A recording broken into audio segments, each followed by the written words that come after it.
Bonjour tout le monde, bienvenue pour un nouveau vlog lecture. Alors, je reviens vous parler de ces 3 livres. Mes vlogs lecture ne se ressemblent plus vraiment à des vlogs lecture ces derniers temps. Mais bon, c'est pas grave, ça va peut-être se retransformer en journal de lecture, c'est bien possible. Sachant qu'on est déjà au mois de mai, que dans un mois et demi, on va dire, c'est les vacances scolaires. Je ne sais pas comment je vais faire d'ici là. Alors, tout d'abord, je vous quittais dans le dernier vlog avec L'Enclave. Je vous avais dit que je venais juste de le commencer, que j'avais lu seulement 100 pages. Il était excellent. Il m'a fait toute la semaine dernière parce qu'il fait quand même 500 pages et vous savez qu'en ce moment, la semaine, je lis pas beaucoup. C'était vraiment excellent. C'est bien un thriller. Nicolas Droyer, c'est un auteur toulousain qui est infirmier. Je ne sais pas s'il est toujours infirmier en plus d'être écrivain, je ne sais pas, je ne me suis pas renseignée. Et le roman se passe en Aveyron, je pense que je vous l'avais déjà dit. Et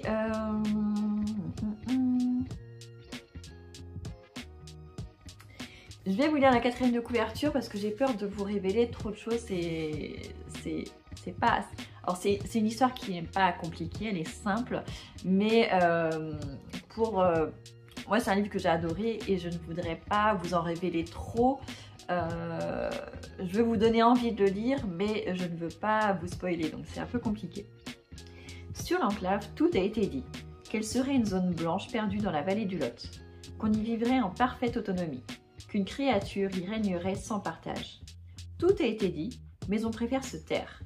Quand le jeune adjudant-chef Stanislas Sullivan est confronté au cœur de l'été à une affaire de pèlerins disparus liée à l'enclave, il va devoir ignorer les mises en garde et faire quelques entorses à la procédure. Ignorer les mises en garde, c'est aussi l'option choisie par Vanessa et Simon, qui accompagnent 4 adolescents aux pathologies variées lors d'un week-end en Aveyron. Naviguant sur le Lot, ils oublient pour un temps, et à tort, les chimères menaçantes des locaux. Que cache l'enclave? Un monstre digne de légende ancestrale ou une vérité macabre? Et le point nous dit une bulle angoissante, comme les stand-alone de Tillier, malsaine comme les histoires de Jean-Christophe Granger à ses premières sœurs, une sorte de piège à ciel ouvert. Alors, je ne suis pas totalement d'accord avec ce que dit le point, mais on va y revenir. Alors donc, ça se passe en Aveyron, dans une zone du coup très sauvage, très agricole, et il y a une petite histoire liée ah mince, j'ai perdu le mot. Ah mince, j'ai complètement oublié. Je pense que vous connaissez tous le Larzac, qui a été une ZAD, la première ZAD en France. Et donc l'enclave, c'est un petit peu le bébé du Larzac, enfin un Larzac bis en fait. Mais ça on l'apprend au fur et à mesure de l'histoire, donc je ne vais pas trop vous parler de ça. Mais voilà, il y a une histoire dans ce genre. On a des disparitions qui sont inquiétantes. Et en fait, le nouveau commandant de la gendarmerie, qui est là depuis seulement quelques mois, il se dit mince, ok, peut-être que ces 2 pèlerins sont partis d'eux-mêmes et qu'ils n'ont pas donné de nouvelles. C'est peut-être pas forcément une disparition inquiétante. Et en fait, c'est son adjointe qui va lui révéler qu'en fait, c'est pas les premiers qui disparaissent, que en fait, ça arrive depuis des années et des années, et qu'en fait, dans la cave du commissariat, de la gendarmerie, il y a une énorme pièce remplie d'archives avec des disparitions inquiétantes, des disparitions qui ont lieu depuis des années, voire des dizaines d'années. Et donc, quand il découvre ça, il dit mais on peut pas laisser faire ça. Mais en fait, quand il va se rendre à l'enclave, avec un E majuscule, eh bien en fait, il ne peut pas rentrer. C'est barricadé, il y a des fusils tout autour, et dès qu'il s'approche, en fait, il y a un micro qui lui dit qu'il ne faut pas qu'il approche, sinon on lui tire dessus. Et à ce moment-là, il commence à avoir peur, il se dit mais c'est pas possible, nous sommes des gendarmes, nous avons le droit d'aller partout, ce n'est pas normal. Et du coup, il va essayer de creuser au niveau du maire, mais visiblement, ils s'entendent pas du tout. Le maire est un vrai con, hein, pour le dire. Il essaie de se renseigner auprès des habitants, personne ne veut parler, ce sont des tombes et il comprend pas pourquoi il y a une omerta comme ça sur ce lieu. Et du coup il va avoir qu'une envie, c'est d'y pénétrer pour savoir ce qui s'y passe. Mais à chaque fois qu'il en parle à qui que ce soit, son supérieur, le supérieur du supérieur, tout le monde lui met des bâtons dans les roues pour qu'il n'y aille pas. Et donc plus on lui dit qu'il ne faut pas y aller, plus ça lui donne envie d'y aller parce que ça cache quelque chose. Donc voilà, donc on est vraiment dans dans la tête de Stanislas avec lui, ses collègues, enfin surtout sa collègue parce que les deux autres ils n'ont pas trop envie de les chercher. Mais donc on est vraiment avec eux dans cette démarche de il faut y aller, qu'est-ce qu'on va trouver comme astuce pour rentrer dans cette enclave. Et en même temps on a aussi ces adolescents avec leurs 2 moniteurs qui sont en week-end dans le Lot. Ils décident de faire du VTT, après du canoë, et pendant leur balade dans le canoë, il va se passer quelque chose, ils vont avoir un accident, et du coup ils vont devoir se séparer, et du coup ils vont se perdre, et certains vont se retrouver dans l'enclave, et voilà, je peux pas vous révéler ce qui va leur arriver, mais il va leur arriver des choses. Donc on est en même temps du côté des gendarmes, donc hors de l'enclave, et on est à la fois dans l'enclave avec ce qui se passe. Et en fait, arrivé aux 3/4 du roman, il y a un énorme rebondissement, que je n'ai pas vu arriver parce que c'est le premier livre que je lis de cet auteur, donc je ne sais pas quel est son univers, je ne sais pas comment il fonctionne, et donc je me suis fait avoir en beauté, mais c'était très bien fait. Franchement c'était hyper bien fait, je peux pas vous dire ce que c'est parce que ça va... Rien que le fait de vous dire qu'il y a un rebondissement, je trouve que c'est du spoil déjà. Mais bon, je suis quand même là pour vous parler de ma lecture, donc je suis quand même obligée de vous révéler certains petits trucs. Donc je ne l'ai pas vu venir, mais du coup je me dis mais est-ce que c'est logique? Et je me suis posé la question, j'ai essayé de revenir un petit peu sur les événements, voir s'il y a eu des incohérences. Et en effet, je me suis rappelé qu'un petit peu plus tôt dans le récit, je me demandais pourquoi on ne parlait pas de telle ou telle personne, et forcément après tout s'explique. Et quand on est dans l'enclave, il se passe des choses vraiment horribles. Il y a des scènes de torture, de violence, vraiment très hard. Franchement, c'est dur. Mais là où je suis pas d'accord avec Le Point quand il compare à Franck Tillier ou au premier roman de Jean-Christophe Granger, c'est que Franck Tillier, j'en ai quand même lu 4, à chaque fois c'est violent, c'est gore, mais ça ne sert pas l'histoire. Je trouve que c'est juste malaisant. Alors que là, dans ce livre-là, oui, certes, c'est hard, c'est un petit peu malaisant, mais ça a un rôle clé dans l'histoire. C'est vraiment important que ça y soit, sinon il manquerait plein de choses. Donc c'est vraiment très important. Et en plus, elles ne sont pas tout au long du roman. Et c'est vraiment quelques chapitres et encore, enfin, c'est assez léger. C'est présent, je préfère vous le dire si vous êtes sensible à ça, mais ça sert l'histoire, c'est important. Et franchement, si je ne l'ai pas lu avant, c'est parce qu'il me paraissait très sombre, ça me faisait un petit peu peur. Mais il est beaucoup moins sombre que ce que je pensais. Et surtout, la fin est excellente. Franchement, j'ai adoré ce livre. C'est pas un coup de cœur, mais je lui ai quand même mis 5 étoiles parce qu'il est excellent sur tous les points. Franchement, j'ai à la fois envie de lire un autre livre de cet auteur et en même temps, je suis pas sûre. Parce que je sais pas s'ils vont être tous pareils. J'ai adoré celui-ci, mais j'ai peur du coup d'être déçue par les autres, parce que je crois il y en a un qui s'appelle Cinabre. Rien que le titre déjà ça me dit rien, la couverture non plus, donc je sais pas encore, je vais un petit peu temporiser, on verra plus tard, mais en tout cas c'est un livre que j'avais reçu grâce à la Cube, et franchement très bonne pioche, donc merci la Cube pour ce roman. Ce week-end j'ai lu Les gens heureux lisent et boivent du café d'Agnès Martin-Lugan. Ça fait longtemps que j'entends parler de ce livre, je me dis bon, il est à la médiathèque, on va le prendre. En plus il était très court, il fait 250 pages. Je ne savais pas à quoi m'attendre. Au début, ça m'a bien plu. Je vous lis la 4e de couverture. Diane a perdu brusquement son mari et sa fille dans un accident de voiture. Dès lors, tout se fige en elle, à l'exception de son cœur qui continue de battre. Obstinément, douloureusement, inutilement, égarée dans les larmes du souvenir, elle ne retrouve plus le chemin de l'existence. C'est peut-être en foulant la terre d'Irlande, où elle s'exile, qu'elle apercevra la lumière au bout du tunnel. L'histoire de Diane nous fait passer par toutes les émotions. Impossible de rester insensible au parcours tantôt dramatique, tantôt drôle de cette jeune femme, à qui la vie a tout donné puis tout repris, et qui n'a d'autre choix que de faire avec. Alors, Agnès Martin-Lugan est psychologue clinicienne. Et son livre a été d'abord auto-édité avant d'être repéré par une maison d'édition. Alors, on nous dit, voilà, la première page du résumé, c'est Diane a perdu brusquement son mari et sa fille dans un accident de voiture. C'est les 2 premières pages. Donc on rentre direct dans l'histoire. Je m'attendais pas, ça m'a surpris, mais au moins c'est cash. La force de ce roman, c'est que je ne sais pas comment l'autrice fait, mais elle nous fait passer les émotions. J'ai rarement vu ça. C'est dès la 3e page, j'avais envie de pleurer. J'avais les larmes aux yeux dès la 2e, 3e page. C'est dire quand même, c'est assez fort. Et ça m'arrivait pratiquement tout le long du roman. J'ai eu les larmes aux yeux. Et pourtant, il y a plein de choses que j'ai pas aimées dans ce roman. Donc c'est ça qui est fou, c'est que je n'ai pas aimé en fait le personnage principal de Diane. Alors oui, elle vient de perdre son mari et sa fille. Elle était très amoureuse de son mari. C'était sa raison de vivre. Et en fait, ça fait 1 an qu'ils sont partis, qu'ils sont morts.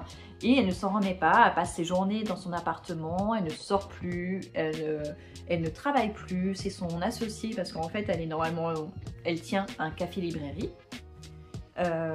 Grâce à son mari et à ses parents qui lui ont payé le café-librairie, en fait, qui lui ont acheté le bâtiment. Et elle travaille avec son associé Félix, qui est son meilleur ami. Et en fait, depuis 1 an, depuis qu'elle a perdu son mari et sa fille, c'est lui qui s'occupe de tout, à la fois du café-librairie, mais en même temps, c'est lui qui vient lui faire à manger, qui vient lui faire son ménage, qui la secoue pour qu'elle se bouge et tout ça. Mais on comprend, elle est en deuil, c'est difficile, elle a vécu quelque chose de traumatisant, donc on peut comprendre. Mais en même temps, elle passe son temps à se plaindre de son meilleur ami qui est tout le temps dans ses pattes, qui est collant, qui est pot de colle, qui lui raconte sa vie sexuelle. Donc voilà, on comprend, mais bon, elle manque quand même de tact et c'est quand même un petit peu agaçant déjà. Et au bout d'1 an, son meilleur ami lui dit il faut que tu bouges, sinon j'emménage avec toi et tout ça. Donc elle se dit il faut que je trouve une solution pour lui échapper, je vais partir ailleurs, dans une autre ville, et elle décide de partir en Irlande. Sauf que jusque-là, elle s'est toujours reposée sur quelqu'un, elle n'a jamais su faire les choses toute seule. Et du coup, son meilleur ami s'inquiète un petit peu pour elle. Ici, elle va pas tenir 2 jours, elle va revenir dans 2 jours. Et en fait, non. Elle part en Irlande, elle s'oblige à partir, c'est difficile, mais elle y arrive. Et en fait, arrivée en Irlande, on a l'impression que c'est pas la même personne. Alors oui, elle a tendance à rester chez elle, à pas bouger, à avoir très peu de monde. Mais à un moment, elle va rencontrer son voisin qui est un mec complètement antipathique, désagréable, malpoli et tout ça. Et en fait, au lieu d'être la même Diane qu'en France, qui restait dans son coin, prostrée et tout ça, et ben, elle va réagir au quart de tour, elle va se mettre au même niveau que lui d'impolitesse, d'agression et tout. Et en fait, ça ressemble pas à la Diane juste avant. C'est totalement illogique, enfin en tout cas de mon point de vue. Et forcément, après, ça va devenir un ennemi tout. Ils vont, au début, ils sont ennemis, finalement, ils vont finir par devenir amants. Enfin bon, il y aura une histoire comme ça d'ennemis to lovers. Mais très mal faite, je trouve. Et pourtant, même si elle est mal faite, elle a réussi à m'émouvoir, à me donner les larmes aux yeux. Donc je ne sais pas quelle est sa recette, mais c'est très très fort. Et la fin, mais quelle déception la fin, franchement. Si vous l'avez lu, moi elle m'a agacée encore plus, Diane. Enfin, franchement, j'avais envie de lui donner des claques tout au long du roman, à part le début. Mais après, c'est une vraie tête à claque. C'est le seul personnage de ce roman que je n'ai pas aimé. Même son voisin, finalement, je l'ai beaucoup aimé, son voisin. Enfin, tous les personnages sont excellents. Mais alors, elle une catastrophe. Donc, un avis mitigé sur ce roman.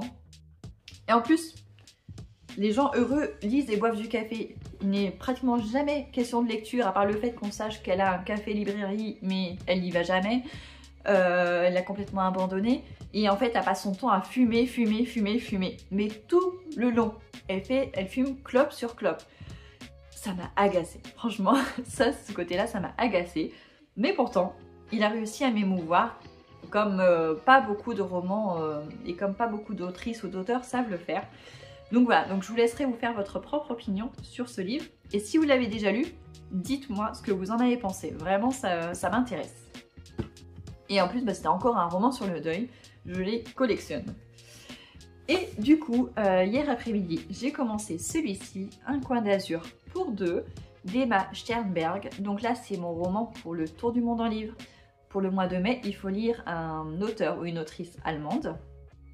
Donc, bah, si vous n'avez pas encore d'idée, bah, vous avez Emma Sternberg. Il y a aussi David Safier qui a écrit des romans très très drôles. Celui que j'ai lu, c'est La vache qui ne voulait pas finir en steak haché. Je l'ai vu il y a 1 an et demi, je pense déjà. Et là, récemment, chez City, il a débuté une nouvelle série de Cozy Mystery avec Miss Merkel, qui ressemble beaucoup à Angela Merkel. Et du coup, il y a le tome 1 et 2 qui sont sortis là, je crois, ou peut-être que le premier en France.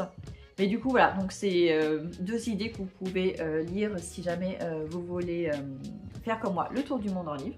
Donc, on revient à ce livre-là. J'avais besoin d'une légèreté. Après ce livre qui m'avait beaucoup ému, j'avais besoin d'autre chose. Donc je suis partie sur celui-ci et pas de chance. Dès le départ, pareil. Là, on n'est pas avec Diane, mais on est avec Isabelle qui vient de rompre avec son... Enfin, c'est plutôt son compagnon qui a rompu avec elle. Ils étaient ensemble depuis 7 ans, elle pensait que c'était l'homme de sa vie. Et en fait, elle n'arrivait pas à tomber enceinte. Et ça a fini par les séparer en fait. Et depuis 1 an encore qu'ils sont séparés, elle n'a plus de vie en fait. Elle se retrouve toute seule dans son appartement.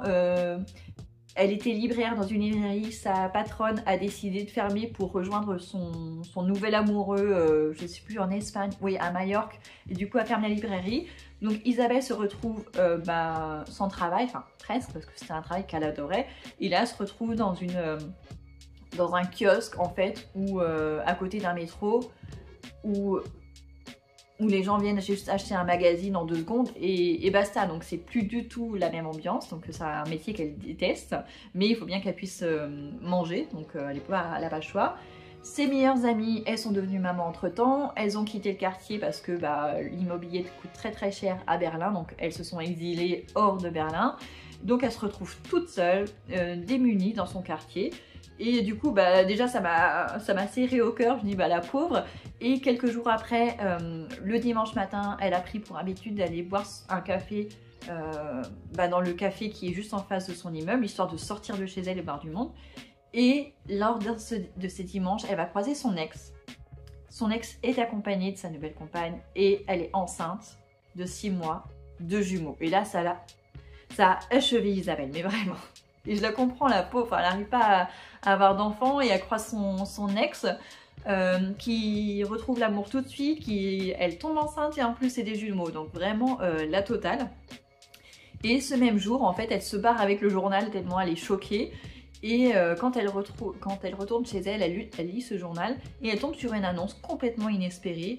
Une autrice qui cherche une assistante pour l'été sur une île dans la Méditerranée. Donc elle envoie son CV, même si elle n'y croit pas trop, elle se dit c'est une arnaque et tout ça.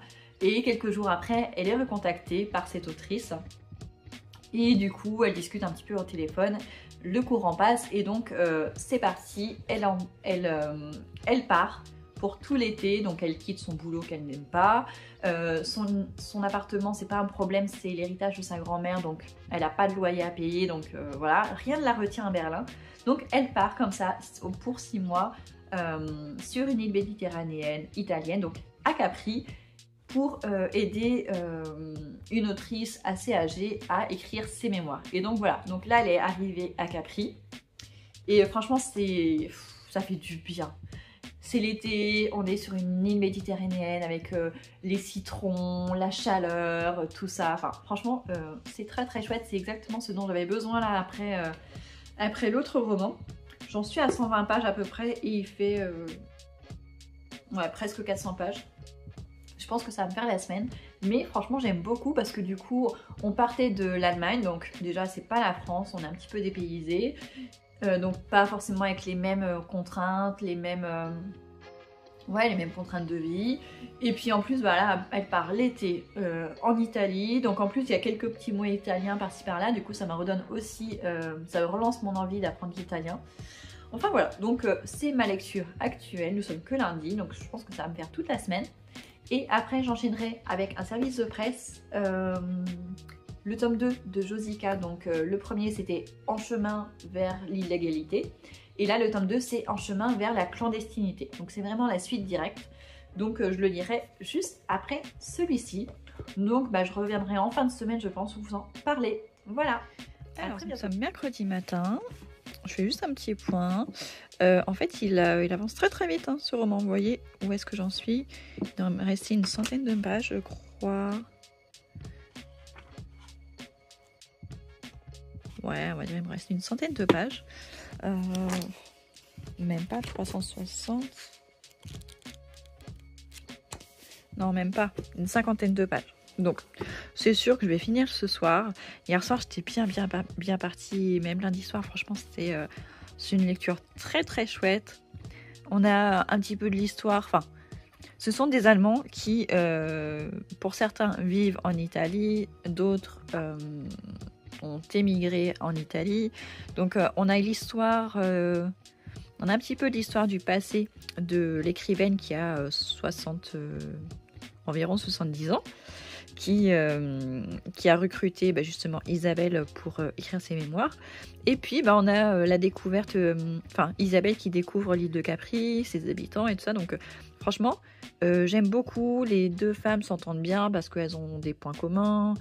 Et franchement, c'est une très belle histoire, très douce. Ça permet un petit peu découvrir un petit peu plus l'Allemagne, enfin les coutumes de l'Allemagne, nous rappeler les coutumes de l'Italie, enfin voilà, on nous montre les différences entre les deux pays, de mentalité et tout ça.